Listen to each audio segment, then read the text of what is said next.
O governo americano acaba de sancionar o Alexandre de Moraes. Eu queria aqui agradecer ao presidente Trump, ao secretário de Estado Marco Rubio e a todas as autoridades do Executivo e do Legislativo que se envolveram diretamente nessa tomada de decisão, reconhecendo e tendo a sensibilidade de olhar para o Brasil e entender as diversas violações de direitos humanos em curso. Quando me exilei aqui nos Estados Unidos, eu deixei bem clara a minha intenção de sancionar o Alexandre de Moraes, porque entendia que no Brasil já não existiam mais meios de se lutar contra essa tirania. Hoje, eu tenho a sensação de missão cumprida, mas a nossa jornada não vai acabar por aqui. Existem várias outras batalhas adiante, porque você sabe que somos nós mesmos os responsáveis por manter as nossas liberdades. Essa medida, vale lembrar, não é o fim de nada, mas é apenas o primeiro passo para que existam meios suficientes para que a gente possa resgatar a nossa democracia, a harmonia entre os poderes e a normalidade das instituições. Dessa maneira, nós esperamos que o bom senso retorne ao nosso país e as instituições reajam de modo a resgatar a normalidade democrática nacional. Que Deus abençoe a América, que Deus abençoe o Brasil.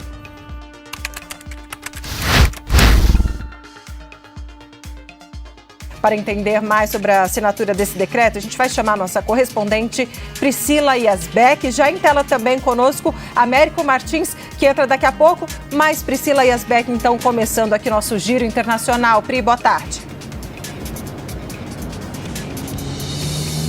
Oi, Débora, boa tarde a você, ao Yuri, a todos que nos acompanham, ao Américo também em Londres.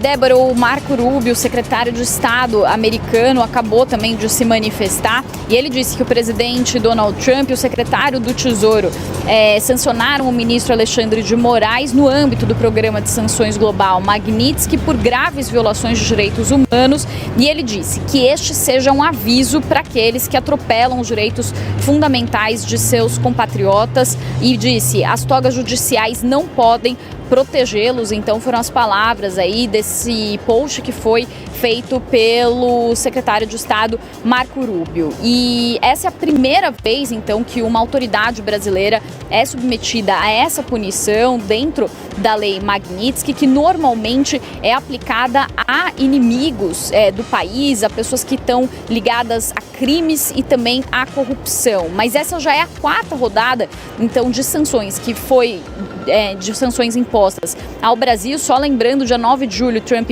anunciou as tarifas de 50%. No dia 15 de julho, também anunciou a investigação sobre o que chamou de práticas desleais do Brasil. No dia 18 de julho, o secretário de Estado americano já tinha anunciado a revogação do visto do ministro Alexandre de Moraes e também de familiares e aliados. E para justificar essa medida, o secretário americano citou o processo que corre no STF contra o ex-presidente Jair Bolsonaro, que é réu por tentativa de golpe de Estado, e agora então mais essas sanções que entram no âmbito da lei Magnitsky. Já era uma possibilidade a aplicação dessa sanção, o próprio Marco Rubio já tinha falado sobre isso quando ele foi questionado em maio pelo deputado republicano Corey Mills, que é um republicano trumpista e que tem contato com Eduardo Bolsonaro. Eduardo Bolsonaro vinha articulando com esse republicano que em uma sessão do Congresso questionou Marco Rubio sobre a possibilidade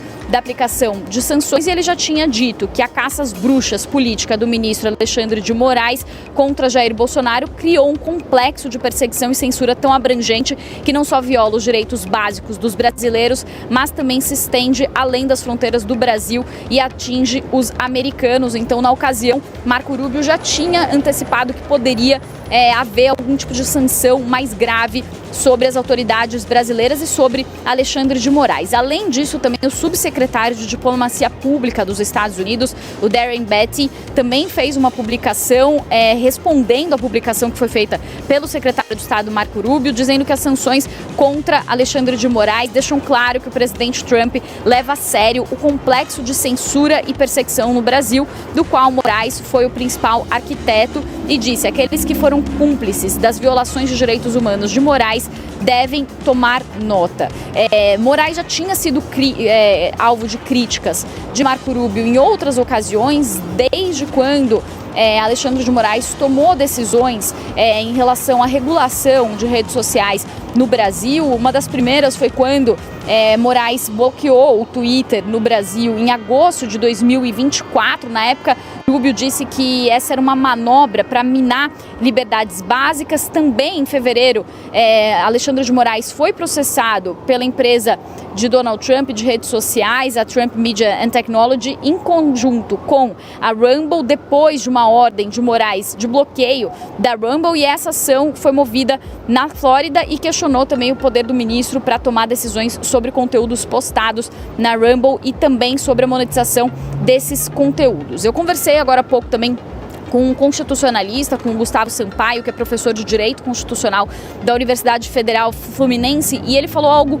interessante. Ele disse que, por mais que haja diversas opiniões sobre essa decisão do governo americano de uso da Lei Magnitsky, ele falou que e que essa lei tenha sido usada historicamente contra inimigos e para coibir, por exemplo, atos de guerra. Ele falou que os Estados Unidos são a maior potência econômica e que esse é um ato de soberania. Então é algo que pode ser incontestável, porque é algo que diz respeito ao território americano. Então o que ele disse é que o ministro Alexandre de Moraes poderia recorrer perante o judiciário americano se ele tiver patrimônios aqui nos Estados Unidos, mas ele falou que as chances de ele conseguir reverter esse tipo de situação, na sua visão, na visão de Gustavo Sampaio, que é mestre em direito internacional, são chances praticamente nulas. Ele também falou que nesse comportamento o presidente americano tem ali uma atitude que é contraditória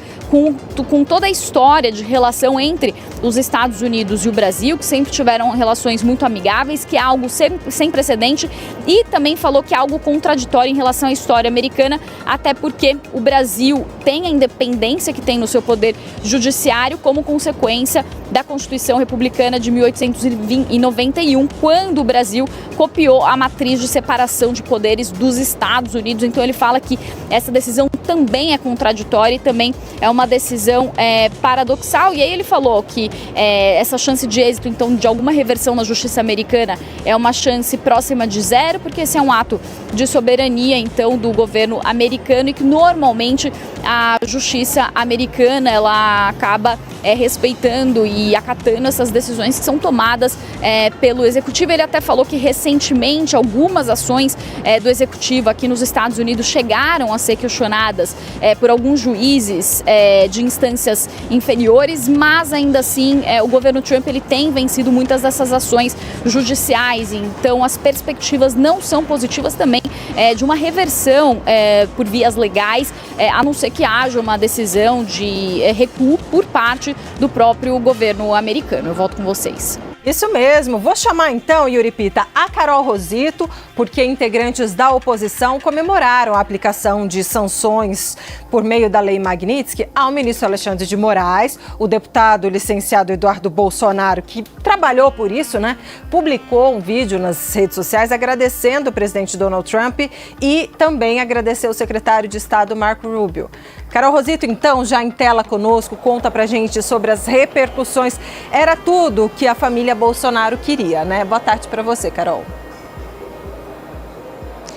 Oi, Débora, boa tarde para vocês, boa tarde a todos. Era o que queria a família Bolsonaro e a oposição de uma maneira geral lá dentro do Congresso, que repercutiu imediatamente, A decisão que sanciona o ministro Alexandre de Moraes movimentou os três poderes. A gente sabe que nos bastidores havia até uma expectativa para novas reações, novas sanções dos Estados Unidos, podendo inclusive atingir outros ministros do Supremo. A lei aplicada nesse momento refere-se apenas ao ministro Alexandre de Moraes, mas pelas redes sociais a gente consegue acompanhar diversas manifestações. A oposição, claro, saiu comemorando, a decisão tomada então pelo governo de Donald Trump. E o deputado Eduardo Bolsonaro, que segue inclusive nos Estados Unidos, agradeceu o presidente dos Estados Unidos, disse que o governo dos Estados Unidos teve a sensibilidade de olhar para o Brasil e entender as diversas violações violações de direitos humanos em curso.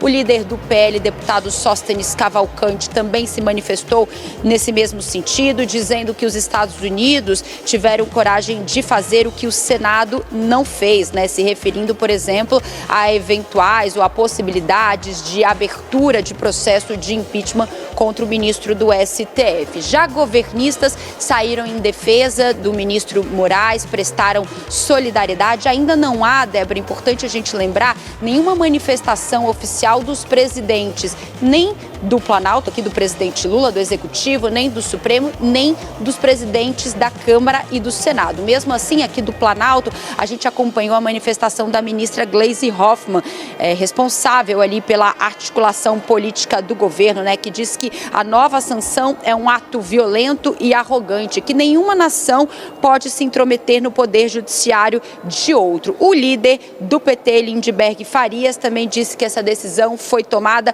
politicamente, que afronta a soberania do Brasil. O ministro Flávio Dino, do Supremo Tribunal Federal, foi o único colega ali, né, magistrado, a se manifestar até o momento. Também pelas redes sociais, diz que Moraes está fazendo apenas o seu trabalho, de modo honesto, dedicado, conforme a Constituição do Brasil. E lembrou, segundo o ministro, que suas decisões, né, se referindo às decisões de Moraes, são julgadas e confirmadas pelo colegiado competente, ou seja, pelo plenário da Suprema Corte ou pela primeira turma do STF, que vem julgando os processos da trama golpista. Em nota, agora há pouco, só para a gente se encerrar também, trazer uma nova manifestação do Executivo, a Advocacia Geral da União, ali na figura do ministro Jorge Messias, disse que a sanção dos Estados Unidos a Moraes é inaceitável e prometeu adotar medidas adequadas para proteger a soberania e instituições do Brasil. A gente segue acompanhando as repercussões, como eu disse, o presidente Lula, Luiz Roberto Barroso do Supremo, nem Davi Alcolumbre e Hugo Mota se manifestaram, mas essas manifestações de parlamentares, de ministro do Supremo e de ministros do governo estão saindo a todo momento. Volto com vocês. Carol Rosito, muito obrigado pelas suas informações, falando conosco ao vivo de Brasília. Queridos amigos e seguidores, venho aqui com um pedido especial. Nosso canal foi desmonetizado. Se vocês gostam do que fazemos e acreditam no nosso trabalho, considere nos apoiar a partir de R$1 neste QR Code via Pix, ou adquira algum produto de nossa loja. Cada pequeno gesto de apoio faz uma diferença enorme. Nosso conteúdo é de graça e sempre será. Nos apoie. Muito obrigado!